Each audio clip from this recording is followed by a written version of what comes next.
유감이지만 한국은 중국의 비위나 맞추는 속국일 뿐입니다. 중국인 관광객들이 사라진다면 한국은 예산 부족으로 순식간에 멸망해버리겠죠. 여기 터무니없는 주장을 하며 선동을 이어나가는 중국 최고 명문대 학생이 있습니다. 그러나 곧바로 이어진 미국인 교수의 충격적인 반박에 그 자리에 있던 학생들 모두가 경악을 하며 머리를 감싸쥐었고, 이 강의는 삽시간에 퍼져나가며 전 세계적인 충격을 안겨주고 있다고 하는데요. 그렇다면 강의실에서는 대체 어떤 일이 있었던 것일까요? 안녕하세요. 저는 프랑스 출신의 갈라테아라고 합니다. 저는 현재 중국에서 유학 중인 학생으로 다른 유학생들과는 달리 제 의지가 아닌 강제로 중국으로 유학 보내지게 되었는데요. 저는 그저 프랑스에서 대학교를 나온 뒤 평범하게 사는 게 목표였지만 부모님은 요즘 중국 경제의 성장세가 심상치 않다고 말씀하시며 중국은 인구도 많아서 시장이 넓고 중국 유학은 여러모로 인생에 도움이 될 거라며 저를 강제로 중국으로 유학 보내버리셨거든요. 그렇게 저는 제대로 준비를 할 겨를도 없이 하루아침에 중국이라는 나라에 내던져지게 된 것입니다. 중국 유학 생활은 정말 힘들었어요. 왜냐하면 중화 사상에 심취해 있는 중국인들과 친해지기란 정말 힘들었고, 중국은 외국인 유학생을 받을 준비가 전혀 되어 있지 않은지 외국인들의 유학 생활을 도와주는 시스템 또한 전혀 갖추고 있지 않았거든요. 오죽했으면 저와 함께 중국 대학교로 유학 온 외국인 동기들은 1학기 시작과 동시에 90%가 중도 포기한 채 자신의 고향으로 돌아갔을 정도니 중국이라는 나라의 폐쇄성은 더 말하기도 입이 아플 지경입니다. 그러나 저는 부모님의 강요 섞인 말씀을 거역할 수가 없었습니다. 제가 프랑스로 다시 돌아간다면 부모님은 분명히 저에 대해 실망하실 거고 저는 가족들을 실망시키고 싶지도 않았죠. 그래서 저는 중국에서 죽기 살기로 버텼습니다. 그리고 그렇게 3년이라는 세월을 버티니 뭔가 이제야 좀 적응이 되는 것 같은 기분이 들더군요. 하지만 이러한 중국 적응의 대가는 너무나도 컸습니다. 왜냐하면 저도 중화 사상에 어느 정도 지배를 당했기 때문입니다. 중국인들은 외국인들을 쉽게 무리에 끼워주지 않았고 이들은 일종의 사상 검증을 마친 뒤에야 자신들의 편인 것 같은 외국인들만 무리 안으로 받아줬는데요. 그런데 이들이 요구하는 사상이 바로 중화 사상이었기에 저는 생존을 위해 어쩔 수 없이 중국이 세계의 중심이라고 생각하는 척하며 연기를 해야 했습니다. 그러나 연기를 3년이나 이어나가다 보니 저는 정말로 중화 사상을 믿게 되었고 세뇌당한 채 중국에서의 삶을 살아가게 된 것이죠. 하지만 언제 한 번은 이러한 제 세뇌가 완전히 박살나게 되는 사건이 터지게 됩니다. 그건 바로 초청 교수의 강연 때의 일이었는데요. 사실 중국 대학교의 교수는 뛰어난 연구 성과나 실력으로 뽑히는 게 아닌 공산당에 얼마나 충성하냐를 기준으로 선발되는 경우가 많기에 수준이 형편없는 경우가 많습니다. 그래서 저는 중국인 교수의 강의를 듣기보다는 이러한 외국에서 초청 오는 교수님의 강연들을 찾아 들으며 실력을 계속 키워나가고 있던 차였죠. 그런데 중국이 국제사회를 어떻게 헤쳐나가야 할 것인가에 대한 강연 주제에서 중국인 학생들이 다소 무례한 질문을 건네오는 거 아니겠어요? 교수님, 중국은 국제사회를 헤쳐나갈 필요가 없습니다. 오히려 국제사회가 중국을 두려워하고 중국의 비위를 맞춰야 하는 것이죠. 왜냐하면 중국은 세계의 중심이고 명실상부한 최강의 국가이기 때문입니다. 중국의 비위를 맞추며 알랑방귀를 뀌는 대표적인 국가를 꼽으라면 바로 한국을 예로 들 수 있을 텐데요. 한국은 사실상 중국인 관광객이 없으면 망해버리는 가난한 국가로 정부 예산의 80%를 중국인 관광객들이 한국에서 소비하는 돈으로 충당하고 있는 게 현실이거든요. 그래서 중국인들은 한국에서 무슨 짓을 하더라도 용서가 됩니다. 대국 중국인들은 한국에서 쓰레기를 아무데나 버려도 되고 음식을 먹고 계산을 하지 않고 나와도 한국인 따위가 중국인에게 항의조차 할 수 없죠. 왜냐하면 일이 커지면 중국 정부가 한국 정부에 압박을 넣을 것이고 그렇게 된다면 한국은 국가의 기틀 자체가 뒤흔들리며 완전히 망해버릴 수도 있기 때문입니다. 이렇듯 중국은 한 나라를 완전히 멸망케 할 수도 있는 강력한 나라고 국제적 입지도 상당히 강력한 나라이므로 국제사회는 반드시 중국의 비위를 맞춰야 하는 것입니다. 사실 중국 학생의 말이 조금 공격적이긴 했지만 솔직히 그의 말 중에 틀린 말은 없어 보였습니다. 세계의 중심은 중국이므로 마땅히 다른 국가들이 중심의 기준을 맞추라는 논리는 꽤 합리적인 것처럼 보였거든요. 또한 중국은 최근 들어 국제적으로 매우 중요해진 동아시아에서 핵심적인 역할을 수행하고 있는 국가로 동아시아 평화와 더불어 더 나아가 세계 평화에까지 기여하고 있는 최고의 선진국이므로 중국이 세계에서 가장 중요한 역할을 수행하는 만큼 다른 국가들도 중국을 존경할 필요가 있다고 생각했어요. 실제로 다른 중국 학생들도 중국이 없으면 세계의 평화는 그 즉시 깨지며 분쟁이 일어날 것이고 전 세계가 혼란에 빠질 거라며 목소리를 높였는데요. 그러나 미국인 교수는 이 무슨 세상 물정 모르는 애송이들이 다 있냐는 듯 픽 웃더니 이내 경악을 금치 못할 연설을 해오기 시작하더군요. 글쎄요, 중국이 세계 평화를 위해 힘쓰고 있다니 저는 도대체 이게 무슨 소리인지 이해조차 가지 않는군요. 중국은 북한의 사주에서 지속적으로 한국에 도발을 하도록 하며 혼란을 야기하고 있고 대만 문제 또한 중국의 영토 침탈 야욕을 보여주고 있다고 할 수 있습니다. 또 동남아 국가들과의 관계는 어떻고요? 중국은 동남아 국가들과의 해안선 문제로 엄청난 분쟁을 겪고 있으며 이쯤 되면 중국이야말로 전 세계 분쟁의 주범이라고 봐도 과언이 아닐 정도죠. 그리고 지금 한국 보고 중국인 관광객들이 없으면 나라 자체가 망해버릴 것이고 중국인들의 행패에도 찍소리도 못하는 후진국이라고 했나요? 중국인들은 정말 주제를 모르는 것 같군요. 한국이 정말로 중국인 관광객들을 원했다면 왜 중국인을 대상으로 비자 서류를 필수적으로 받고 있는 것이며 중국인 불법 체류자들을 엄격하게 단속하며 추방하고 있는 거죠? 이건 앞뒤가 맞지 않는다고 할 수 있습니다. 오히려 중국인들은 세계의 중심을 중국이라며 억지를 부리고 있지만 적어도 동아시아에서의 국제정세의 중심은 한국이라고 볼 수 있죠. 왜냐하면 전 세계는 한국을 존경하며 한국의 국제적 영향력을 인정해주고 있기 때문입니다. 그 이유는 너무나도 간단합니다. 한국은 세계 혼란의 주범인 중국을 막고 세계 평화에 기여하는 선진국이기 때문이죠. 실제로 한국의 영향력은 경제와 기술을 훨씬 뛰어넘어 글로벌 외교와 안보의 초석이 되고 있는 중입니다. 일단 한국은 동북아의 핵심 국가로서 한국의 전략적 위치는 이 지역의 평화와 안정을 유지하는 데 필수적인 역할을 수행하고 있습니다. 한국이 없다면 동아시아의 힘의 균형은 극적으로 깨지고 말 것이고 전 세계는 중국에 의해 일련의 지정학적 불안정성에 직면하게 될 것이 분명하죠. 일단 북한만 봐도 그렇습니다. 한국은 오랫동안 한반도 비핵화 노력에 세계 최일선 중재자였습니다. 한국은 북한과의 평화를 유지하고 세계에서 가장 불안정한 지역 중 하나인 동북아시아의 핵 확대를 막는 데 중요한 역할을 해왔죠. 현재 중국은 한국을 견제하고자 계속해서 북한에 한국을 향한 도발을 하라는 지령을 내리고 있고 미국 국방부는 그러한 중국의 은밀한 지령을 전부 포착해낸 상황이지만 한국은 중국의 그러한 견제에도 아랑곳하지 않고 묵묵히 자신들의 임무를 수행하며 세계 평화에 상당한 기여를 하고 있습니다. 만약 한국의 자리에 다른 국가가 있다고 가정해봅시다. 과연 그 국가가 북한의 도발을 3살 아이 다루듯 가볍게 무시하고 중국의 억지에도 지혜롭게 대처할 수 있을까요? 아마 미국 정도 되는 강대국이 아니고서야 중국의 영향력의 나라 자체가 북한처럼 거의 흡수되었거나 혹은 북한의 도발에도 현명하게 대응하지 못해 실제로 전쟁으로 이어져 북한과 함께 공멸해버렸을 것입니다. 물론 이러한 상황은 세계 평화에도 상당한 악영향을 끼쳤겠죠. 그러나 한국은 명실상부한 최고의 경제력과 기술력, 그리고 강력한 군사력을 가졌기에 그런 깡패 국가들의 도발을 가볍게 털어내버릴 수 있는 것이죠. 한국의 강력함을 엿볼 수 있는 부분은 이뿐만이 아닙니다. 한국의 외교적 노력은 또한 북한과 미국, 중국과 같은 글로벌 강대국 간의 격차를 해소하여 소통과 분쟁 해결의 중요한 지점으로 작용하기도 했거든요. 몇 년 전까지만 해도 미국과 중국 간의 힘겨루기로 타오른 불씨는 양국 간의 무역 분쟁으로까지 번지게 되었고 결국 군사적 충돌 이야기까지 오가며 두 거인들 간의 싸움으로까지 번질 태세였는데요. 하지만 한국은 균형 외교를 통해 미국과 중국 간의 분쟁을 조정했죠.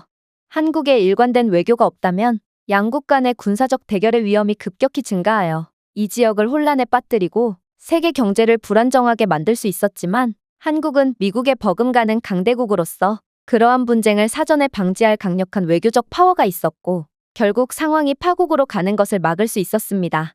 솔직히 중국은 속으로는 이러한 한국의 조정을 매우 감사히 여겼을 것입니다. 중국은 자신들은 무슨 수를 써도 미국에 절대로 안 된다는 것을 잘 알고 있지만 독재국가라는 특성상 인민들에게 무언가를 보여줘야 하기에 그저 근거 없는 배짱을 내보였던 거거든요. 하지만 한국은 그러한 중국의 속내를 정확히 파악하고 미국과 중국이 모두가 만족할 만한 대안을 제시하며 세계 평화를 위해 발벗고 나서줬습니다. 이게 바로 한국 같은 강대국만이 할 수 있는 여유와 노하우라고 할 수 있는 것이죠.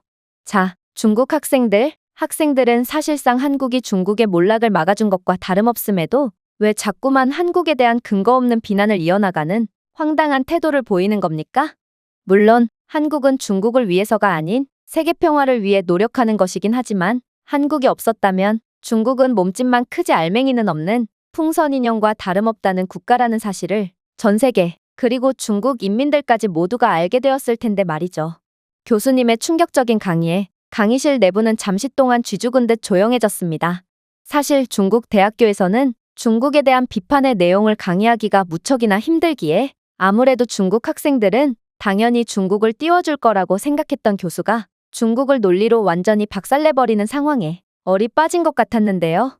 그러나 교수는 단기 파견 신분으로 중국에 온 미국인이었기에 중국 정부가 통제를 통한 세뇌 교육을 하든 말든 자신은 상관없다는 마인드인 것 같았습니다.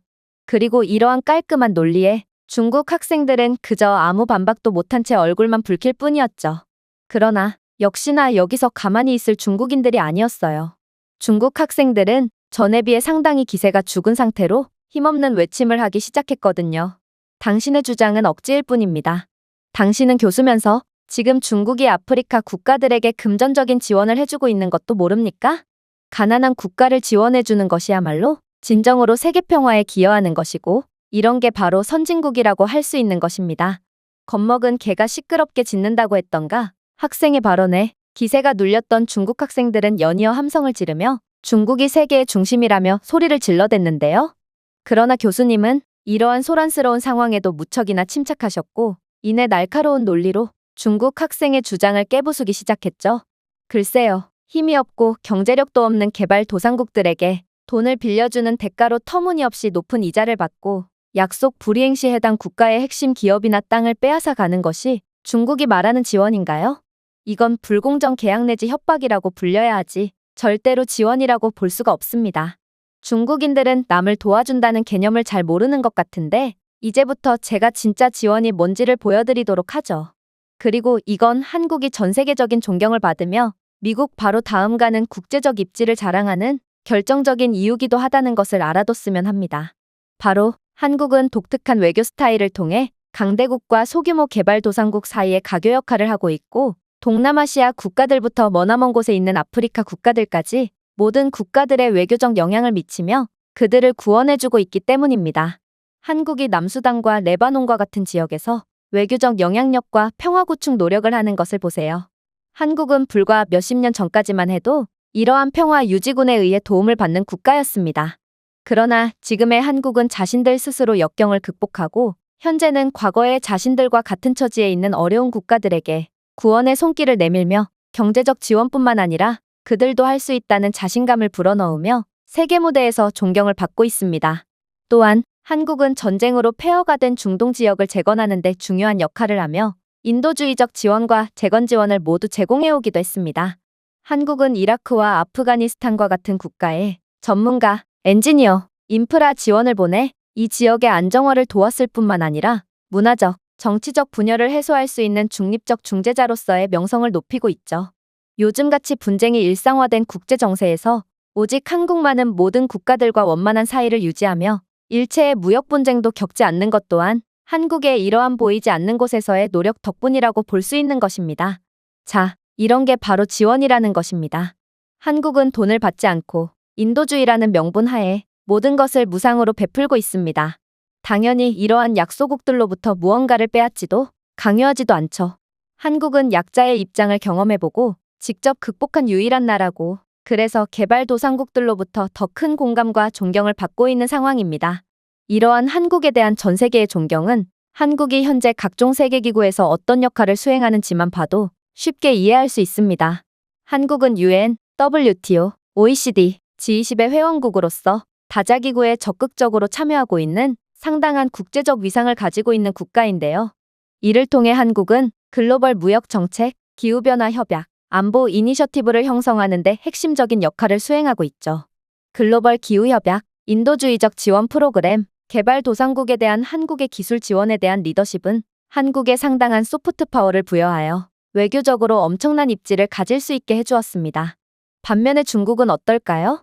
중국은 남중국해의 섬을 군사화하면서 베트남, 필리핀, 말레이시아와 같은 국가들을 강도 높게 압박하고 있으며 이러한 중국의 팽창주의는 이곳 지역에 상당한 불안감을 야기하고 있습니다.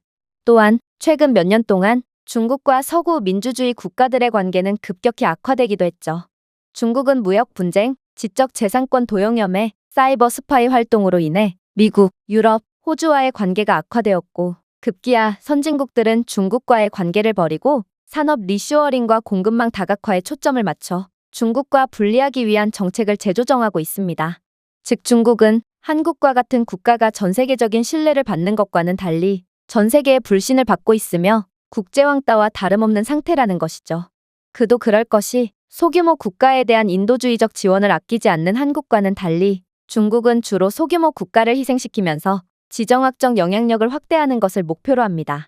중국인들이 지원이라고 부르는 것은 진정한 의미의 지원이 아닌 이러한 개발도상국들을 이용해 세계를 장악하려는 저열하고 지저분한 목적이 있다는 것입니다. 실제로 중국은 여러 개발도상국들에게 부채 함정을 만들어 과도한 돈을 빌려준 뒤 해당 국가의 인프라를 빼앗아가는 깡패와도 같은 행동을 서슴지 않고 있는데요. 일례로 스리랑카는 중국과의 불공정 계약 때문에 무역의 요충지인 한반토타 항구를 빼앗기는 등 상당한 손해를 보기도 했죠. 이게 바로 중국이 전 세계 어디에서도 환영받지 못하고 국제적 입지가 형편없는 이유인 것입니다. 한국을 좀 보세요. 한국의 여권 파워는 세계 2위로 이건 한국의 강력한 국제적인 입지와 세계 평화를 위한 헌신, 그리고 신뢰도를 보여줍니다. 하지만 중국은 2위는커녕 200위는 될까 하는 형편없는 순위를 기록 중이고 이건 그 누구도 중국을 믿지 않는다는 것을 의미하죠. 그리고 왜 아무도 중국을 신뢰하지 않는지는 중국인들인 여러분들이 가장 잘 알고 있을 거라고 생각합니다. 교수님의 강의에 모든 중국 학생들은 큰 충격을 받았는지 입을 떡 벌린 채 멍 때릴 뿐이었습니다. 몇몇 중국 학생들은 너무나도 분했는지 눈물까지 보이며 책상을 마구 내려치기까지 했죠. 저로서도 이건 상당히 충격적인 강의였습니다. 한국이 중국보다 더욱 세계적으로 존경받는 국가라니 이건 제가 그간 중국 언론에서 봐왔던 모습과 중국인들에게 들었던 정보와는 완전히 다른 상황이었거든요. 그러나 중국 학생들은 여전히 한국은 중국이 없으면 곧바로 멸망하는 소국일 뿐이라며 한국은 중국의 속국이고 그 증거로 중국은 가난한 한국에 지원금을 주며 나라가 망하지 않게 해주고 있다며 목소리를 높였는데요. 하지만 중국 학생들은 그러한 근거가 전혀 없는 주장에 대한 대가를 치러야만 했습니다. 교수님은 이내 잔인한 현실을 알려주기 시작했거든요. 학생들은 아직도 이해를 못했나 보군요. 저는 중국인들과 대화를 나눠볼 때마다 이들은 꼭 꿈속에서 갇혀 산다는 느낌을 받곤 하는데 나름 중국의 엘리트라는 이곳 학교 학생들마저 전혀 현실성이 없는 주장만을 하는 것을 보니 중국이라는 나라의 국운도 여기까지인 것 같네요. 잘 들어보세요. 여러분들은 한국은 중국의 속국이니 후진국이니 하는 말도 안 되는 소리를 하고 있지만 현실은 중국은 한국 없으면 내일 당장이라도 망할 국가거든요. 왜냐하면 중국은 한국의 기술력과 경제력 등 모든 면에서 압도적으로 밀리고 있고 한국에 그야말로 전적으로 의존하고 있기 때문에 중국은 한국의 사소한 변덕으로도 순식간에 붕괴될 수 있습니다. 일단 학생들은 아직 전 세계의 기술 시장이 어떻게 돌아가는지를 전혀 모르고 있는 모양인데 삼성전자와 SK하이닉스가 있는 한국은 거의 모든 전자기기의 필수적인 첨단 칩을 생산하며 글로벌 반도체 시장을 장악하고 있는 상황입니다. 이 칩은 스마트폰과 컴퓨터부터 인공지능과 5G 네트워크에 이르기까지 그야말로 현대기술의 핵심이죠. 자, 눈치가 빠른 학생들이라면 여기서 한 가지 사실을 알아차렸겠지만 이러한 한국의 기술력에 의존하고 있는 건 중국도 예외가 아니며 중국은 스마트폰 컴퓨터부터 가전제품에 이르기까지 다양한 제품을 이러한 한국의 반도체에 크게 의존하고 있습니다. 한국의 반도체는 화웨이, 샤오미, 텐센트와 같은 중국의 거대 기술 기업에게 매우 중요하며 한국이 중국과의 관계를 끊는다면 반도체 공급 차질로 인해 중국의 전자제품 제조가 마비되어 대규모 생산 중단으로 이어질 수 있습니다. 안 그래도 중국 경제가 나락으로 빠지면서 중국의 청년 실업률은 세계 최고 수준인 상황인데 중국의 기술 기업들이 제품을 만들어내지도 못하게 된다면 어떻게 될 것 같나요? 그야말로 중국에겐 파멸만이 기다리고 있을 것입니다. 아무리 중국 최고의 대학교에 다니고 있는 여러분들이더라도 모조리 취업에 실패하고 기본적인 아르바이트마저 구하지 못하게 되겠죠. 그러면 중국이 직접 반도체 칩을 개발하면 되는 것 아니냐고요? 중국은 특히 반도체 분야에서 외국 기술에 대한 의존도를 낮추기 위해 노력해왔지만 아직도 한국의 기술력에는 발끝에도 따라오지 못하고 있고, 한국 칩은 현재 중국이 생산할 수 있는 것보다 훨씬 더 나은 효율성과 역량을 갖춘 더 발전된 칩입니다. 그렇기에 한국이 관계를 끊으면 중국은 한국 반도체를 대체할 수 없어 공장 가동 중단, 수출 급감, 전자부문 붕괴로 이어지는 즉각적인 기술위기에 직면하게 되겠죠. 자, 이제 중국의 기술 시장이 완전히 붕괴하며 관련 분야에 종사하는 수많은 인력들이 해고되어 길거리에 나앉았습니다. 하지만 이건 그저 시작일 뿐이죠. 현대, 삼성, LG 등 한국 기업들은 중국에서 대규모 공장을 운영하며 수십만 명의 중국 근로자를 고용하고 있거든요. 만약 양국의 관계가 단절된다면 이러한 공장이 폐쇄되어 대량 실업과 중국 내 사회 불안이 발생할 수 있습니다. 이미 글로벌 무역 긴장의 압박을 받고 있는 중국 경제는 치명적인 손실을 입어 특정 부문에서 경기 침체 또는 경제 붕괴가 촉발되겠죠. 그야말로 중국인들은 단순 제조를 하는 공장에서의 일자리조차 구하지 못해 모두가 길거리에 나앉게 되는 것입니다. 몇몇 중국 지역에서는 한국의 공장이 해당 지역을 먹여 살리는 구조로 돌아가고 있는데, 만약 한국 기업들이 중국에서 발을 뺀다면 그러한 중국의 지역들은 전부 폐허로 남아 수십만 명이 아닌 수백만 명이 고통받게 되겠죠. 그러나 중국에 있어 무엇보다 큰 타격으로 작용하는 부분은 따로 있습니다. 그건 바로 아까도 말씀드렸지만 한국은 기술 및 경제 강국일 뿐만 아니라 글로벌 외교의 핵심 플레이어이기 때문이죠. 서방 국가, 특히 미국과의 굳건한 동맹은 국제사회에서의 한국의 입지를 더욱 강화하고 있으며, 이런 한국이 중국과의 관계를 끊는다면 중국은 중요한 글로벌 파트너십, 특히 기술 외교에서 완전히 고립될 수 있습니다. 유엔과 국제무역기구에서의 한국의 강력한 영향력은 글로벌 무대에서 중국에 더욱 불리하게 작용하여 잠재적인 협력 및 투자 경로를 차단하겠죠. 글로벌 공급망과 국제협력이 성공을 정의하는 세상에서 중국은 한국과의 전략적 관계 없이는 더욱 고립될 것이고, 더 나아가 제대로 된 국제무역조차 하지 못하게 될 것입니다. 그렇다면 국제사회, 특히 기술 및 무역 부문에서 중국은 더욱 약해질 것이고, 이건 중국의 체제 붕괴까지 촉발시킬 정도로 중국의 치명타로 작용하겠죠. 생각해보세요. 중국은 쪼개진 민족과 땅을 독재와 인권 탄압을 통해 억지로 붙여놓은 기형적인 국가입니다. 그래서 경제적으로 무너지는 것까지는 언론 통제와 세뇌를 통해 어찌어찌 버텨낼 수 있겠죠. 그러나 만약 중국이 국제적으로 무시당하게 되고 자신들이 강력한 국가라는 것을 더 이상 증명하지 못한다면 그때는 더 이상 쪼개진 민족을 억지로 붙여놓을 명분도 힘도 없어지게 되는 것입니다. 그렇게 된다면 중국의 여러 소수민족들은 그 즉시 독립을 위해 들고 일어날 것이고, 이미 실패에 대한 사회적 분위기가 팽배해진 중국은 그러한 여러 민족들의 독립을 막을 수 없을 것입니다. 즉, 소련이 해체된 것처럼 중국도 해체되어 갈기갈기 찢겨나갈 것이고, 더 이상은 지금과 같은 영향력을 행사할 수 없게 된다는 것이죠. 이게 바로 여러분들이 그렇게나 무시했던 한국이라는 나라를 건드린 대가입니다. 교수님의 말에 처음에는 그렇게나 기세등등했던 중국 학생들은 전원 꿀먹은 벙어리가 되어 입을 굳게 다물었는데요.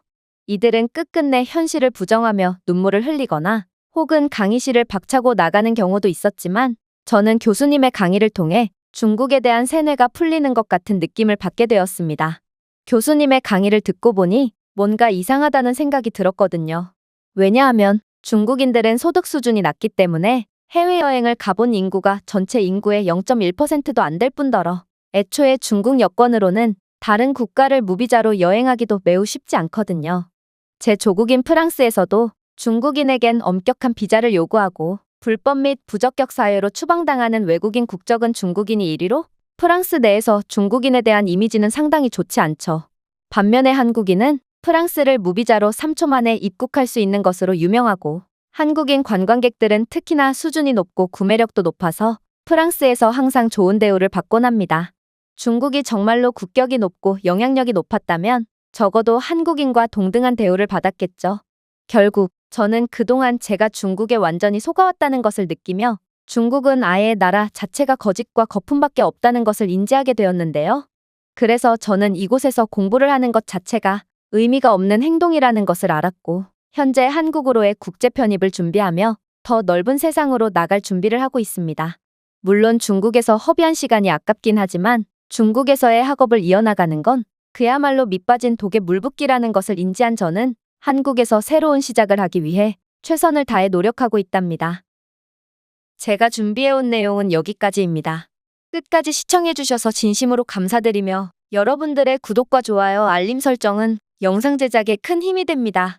이상 세모튜브였습니다.